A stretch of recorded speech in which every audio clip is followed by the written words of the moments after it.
Well, I thought we could start first with your presence here in conjunction with the ASEAN Finance Ministers meeting and the Central Governors meetings, in telling us about AEC and its linkages to the global economy, for instance. You could perhaps elaborate on how it would actually, in the fund's view, what it can do, and what are the challenges in this process of financial integration. Yeah. Okay. Well, I'm pleased to be here to attend the ASEAN meeting with finance ministers and central bank governors. I'll be speaking to the group tomorrow to talk about vulnerabilities that the region may have to events in the world. I think that this is a region that is growing rapidly, that has the promise of further growth and eventually convergence of living standards to higher levels. But of course, in order to accomplish that, it needs to contend with a difficult global environment. So part of my purpose here is to talk about the global environment and the risks, proper responses for the region.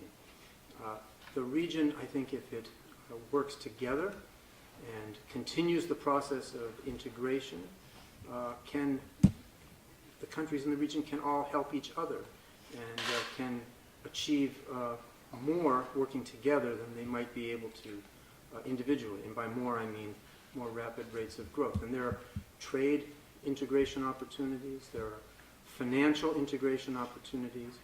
Now, we know that integration can bring benefits, but we also know that it can expose you to risks.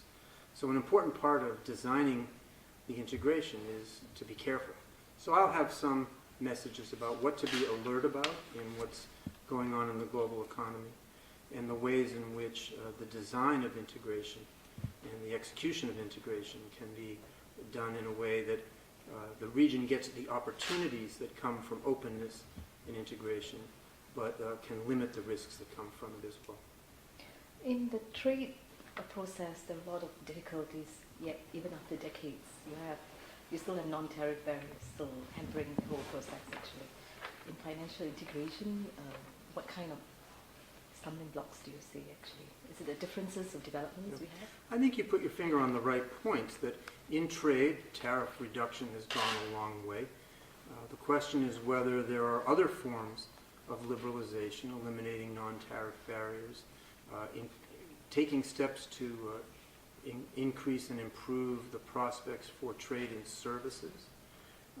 In the financial area, you have national banking systems, national capital markets, stock markets and others. You have national supervisors. And for those financial institutions to work more closely together, there needs to be a kind of legal change that allows interaction and allows institutions to link up, stock markets to link up, banks to operate across the region. But there also has to be harmonization of how all of that will be supervised. And so I think there's really quite a good work agenda. The reason to do it, of course, is that the payoff will be that the savings in a high savings country can be channeled by the banks and by the capital markets to do the needed infrastructure and other projects in another country that might not have such high savings. So there is a payoff to all this effort. And so, you know, we certainly recommend going down that road and going down that road in a way that is careful.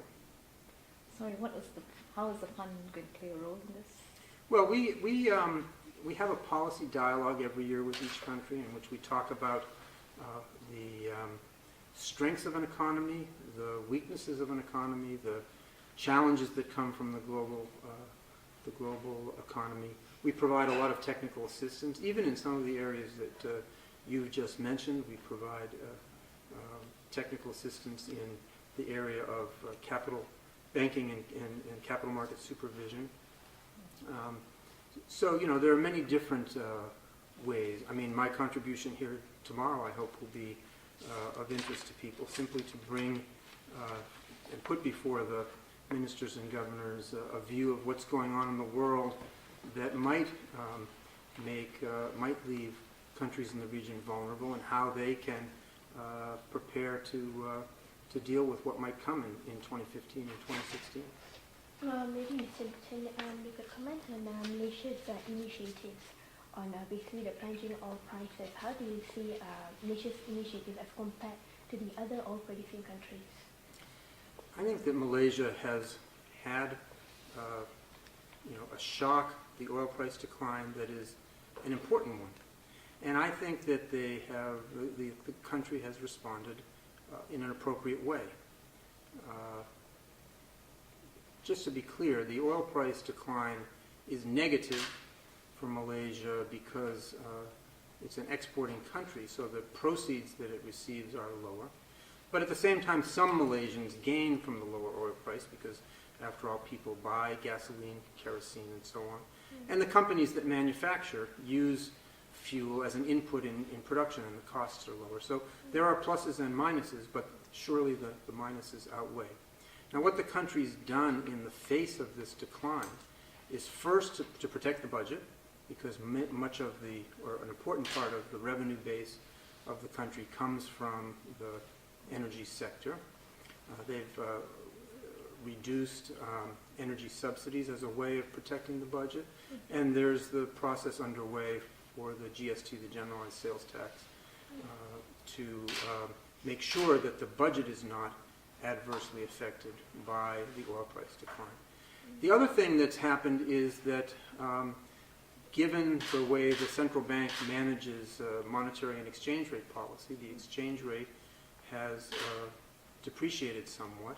And that the exchange rate can be a very useful shock absorber at a time like this, where some weakening of the currency helps provide some greater competitiveness for the economy at a time when it needs that, and that provides a boost, an overall boost that compensates to some extent, for the oil price decline. So having this greater exchange rate flexibility, I think, has also been a contributing factor.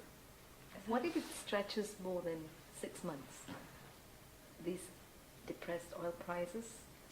I think that the markets seem to expect that the oil price will rise back somewhat, but stay well below where it was before this decline began. So I think the question you ask is very relevant, because it's likely that oil prices will remain low. Now, the steps that I think that I've spoken about, that the Malaysian government and central bank have taken, are steps that are durable. So those are the kinds of steps that you would take if you believed that this was going to continue, because the budget is protected not just for 1 year, but more generally by the reduction of the energy subsidies, as well as the introduction of the new tax.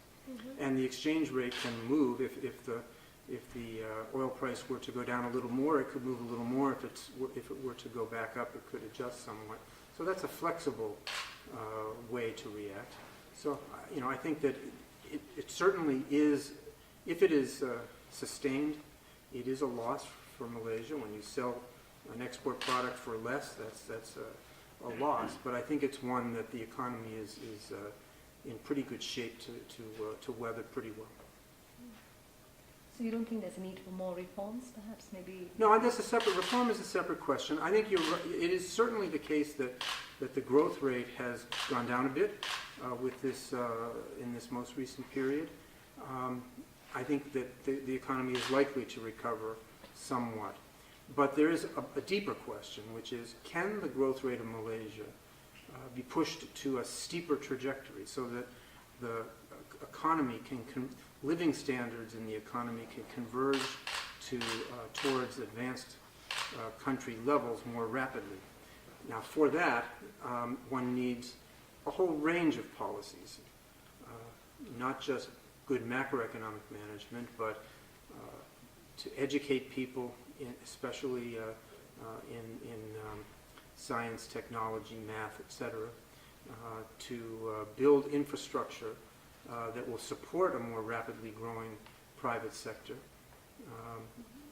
to create an innovation-based economy, and so on and so forth. Those are things that should be done irrespective of the oil price.